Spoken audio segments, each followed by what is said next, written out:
Start. Music Therapy Laz here. What's up, everybody? I am in the studio room and I am able to get this done because I finally have an intern. That's right, Nick. That's all I'm going to call him. No other names, no other associations. If you know him, you know him. He's a good guy. He's going to intern for me for a little while and help me get this wreck of a studio into an actual studio kind of shape for an apartment. So part of this reason for this video is to do that, number one. And number two is to do an unpackaging, but we'll get to that in a minute. But yeah, this is going to be really basically part one of a series of how to turn your apartment bedroom. I have people living upstairs. I have people living around me, right? Apartment bedroom into a seemingly usable recording and production studio if you want to do music and YouTube or other kinds of like recording, video and whatnot.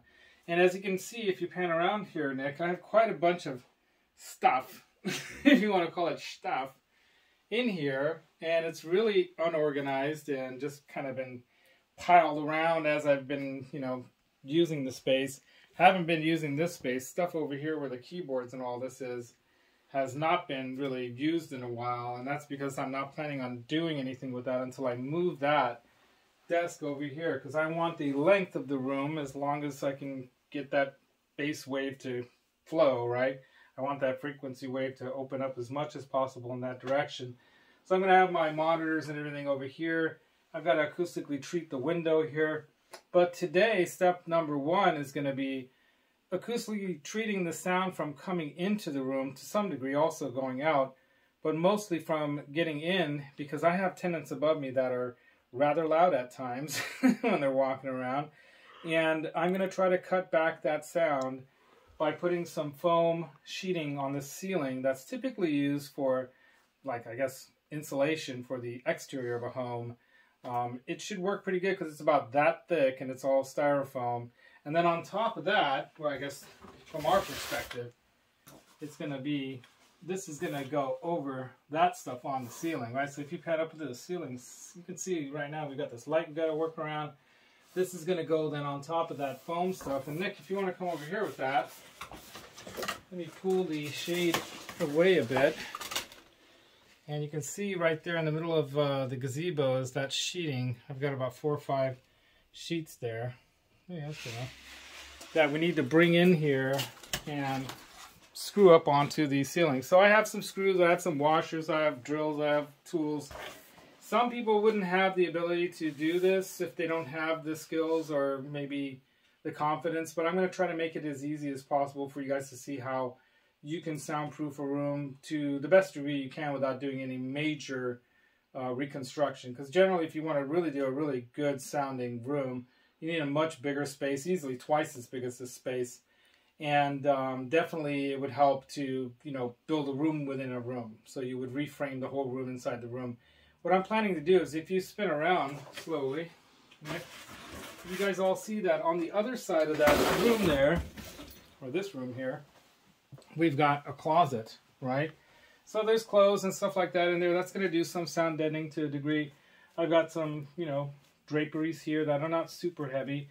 But I was also thinking about adding another set of drapes that's going to go on a pole from that corner over there, Nick, all the way to here. And I'm going to use a very heavy kind of material that you might see like in a movie theater. So like, I think they would call that like theater drapes, right? Heavy, velvety kind of, they're heavy. If you've ever been to a theater and on stage, you've ever pushed those or touched those, they're heavy, right?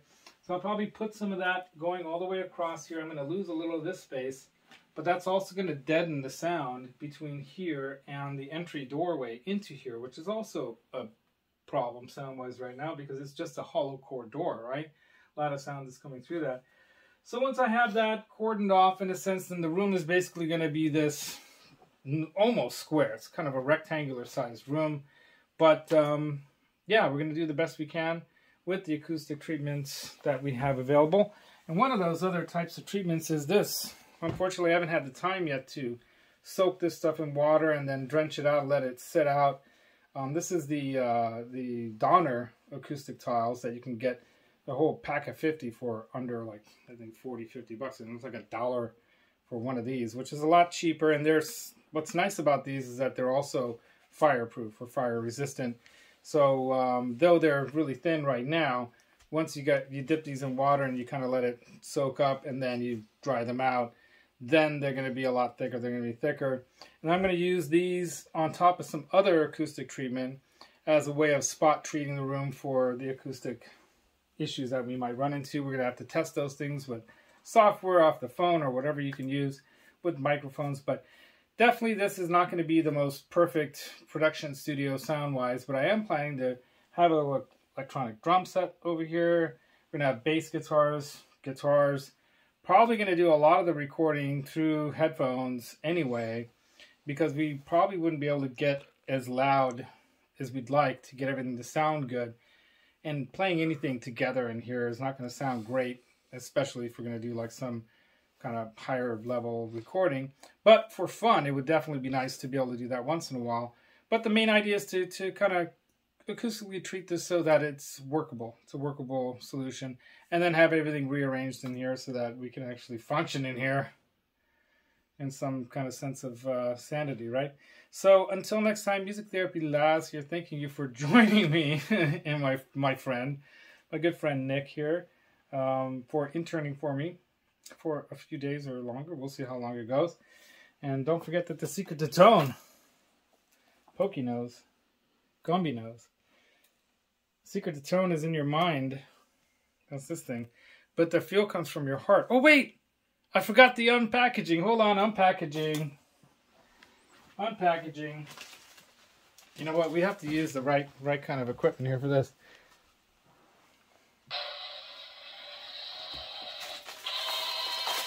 I already unboxed it once.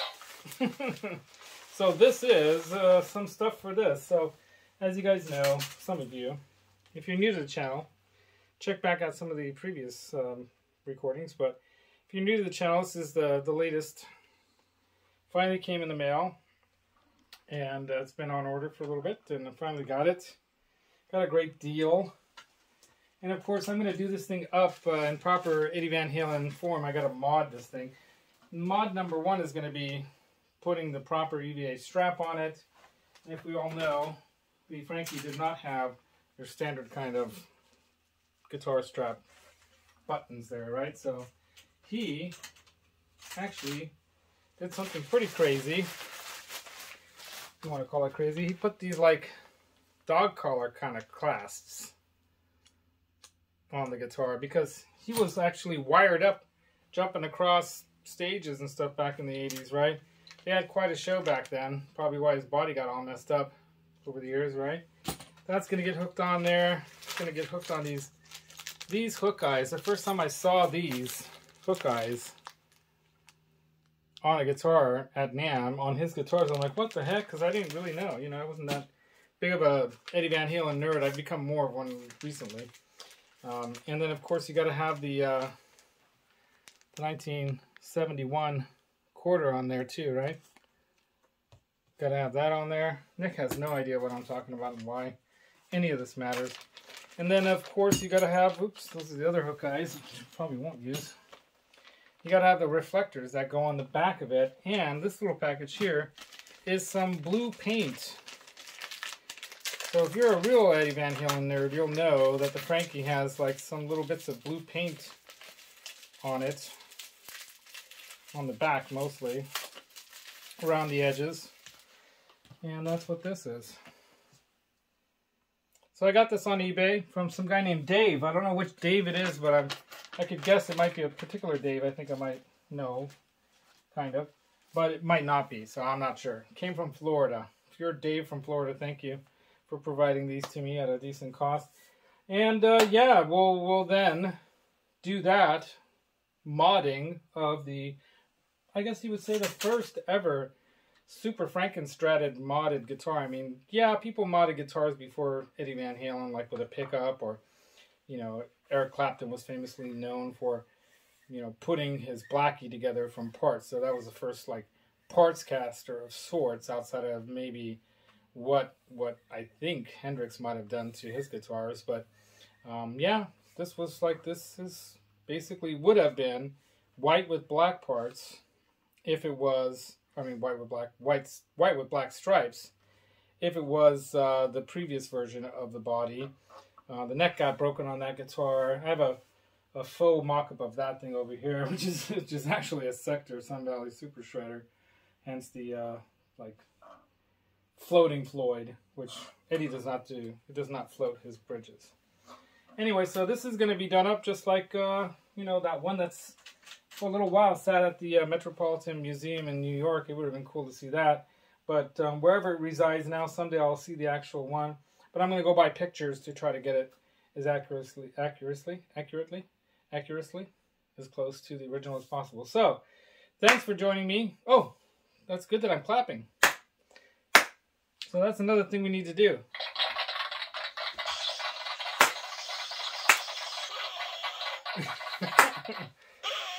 Yeah, I love that button, by the way. So this clap test here is a good example of how bad this room sounds.